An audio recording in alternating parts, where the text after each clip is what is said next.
Good morning, ladies and gentlemen. My name is Greg Mikulowski from ForexLive.com. Today's date is November 10th, 2022. We're heading into the CPI data that's going to come out at the bottom of the hour. Expectations are 0.6% for the headline, 0.5% for the core measure. Those are still rather lofty levels held up by service sector, apparently, and that is the problem with inflation. It rolls from one sector to the other. We'll see how it comes out. People are saying it's going to be a binary type of number. If it's weaker, we're going to see sharply moves higher in the stock market, sharply moves lower in yields, and the dollar moving lower. If it's stronger than expected, we're going to see the absolute opposite, with the stocks moving sharply to the downside, yields moving higher, and the dollar moving higher as well. So let's get into it. We'll talk about the major currency pairs, what levels are key. Start with the euro versus US dollar.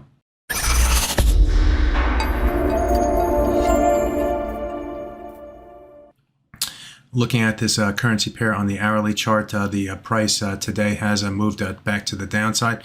We based against this swing area yesterday and found support buyers on the retracement to the downside. This swing area has a number of different levels, as you can see through here. It's not hard to envision why that level held support and the market moved up. Kind of looks like a head and shoulders, doesn't it? We broke below the neckline in trading today, and I'll just say that, and we fell below the 100-hour moving average and tilting the bias to the downside. We do have the 200-hour moving average down here, which is going to be a key barometer for the buyers and sellers in trading today. Really, the two moving averages are going to be our key barometers.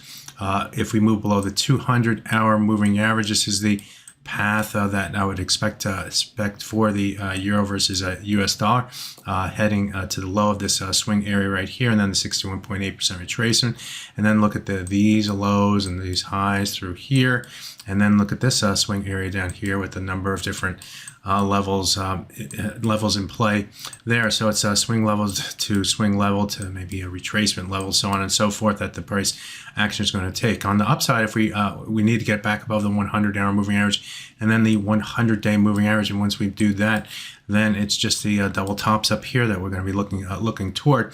And above that, if I go to the daily chart, actually, if I go to the 4-hour chart, you can see clearly this area right here above this double top right here, all the way up to par 21.0121 would be the next target to get to and through on the top side for the euro versus US dollar. So that's the game plan for that currency pair to the upside or the downside on this binary type of release. In the dollar versus yen, we saw the price move up to test the 100-hour moving average in trading yesterday. Found willing sellers against that moving average, and in trading today, with the price did try to extend above that level, but rotated back to the downside. Fairly narrow trading range here in the dollar versus yen. The 100-hour moving average is going to be the barometer, bullish or bearish, for this currency pair. On the downside, we have this area right through here where we've seen some support and support in trading here today. Move below the 146.06 level, and it's really off to the downside here, where we have swing low.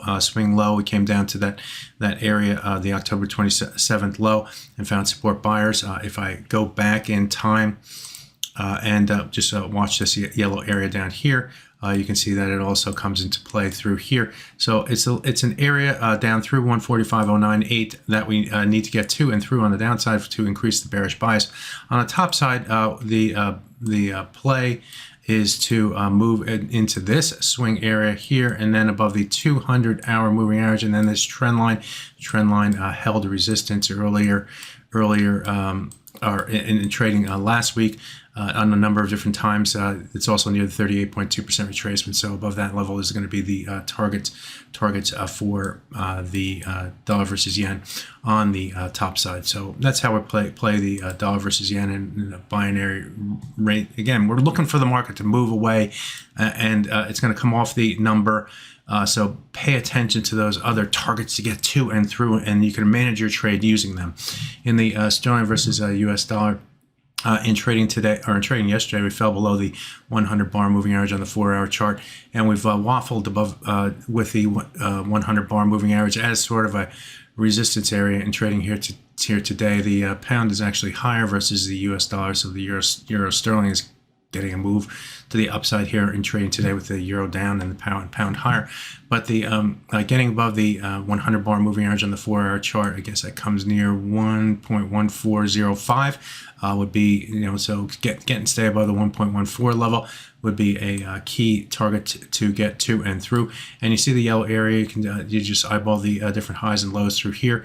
That would need to get above that area between 1.1459 and 1.1495. It's a pretty big area, but it's still required to get to and through. And then this trend line had a number of different levels that the market found resistance sellers against. I'll outline the highs here, and the price moved above it in trading earlier this week, only to fail hard to the downside here in the pound versus US dollar over the last few trading days, but that low is going to be in play as well and on further upside. So on the downside, we have the 200-hour moving average, and then we'll look toward the lows through here as a level to get to and through. It's also near the 38.2% retracement of this move to the upside. So that's going to be a key level to get to and through.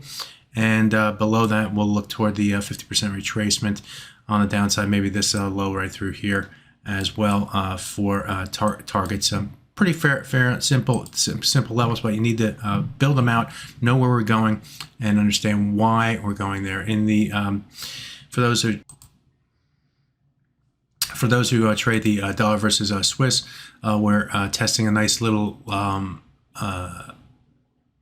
that's the 4-hour chart, but we are testing the underside of this broken trend line at the highs here today. The high price came in around 0.9898, so let's call it 0.99.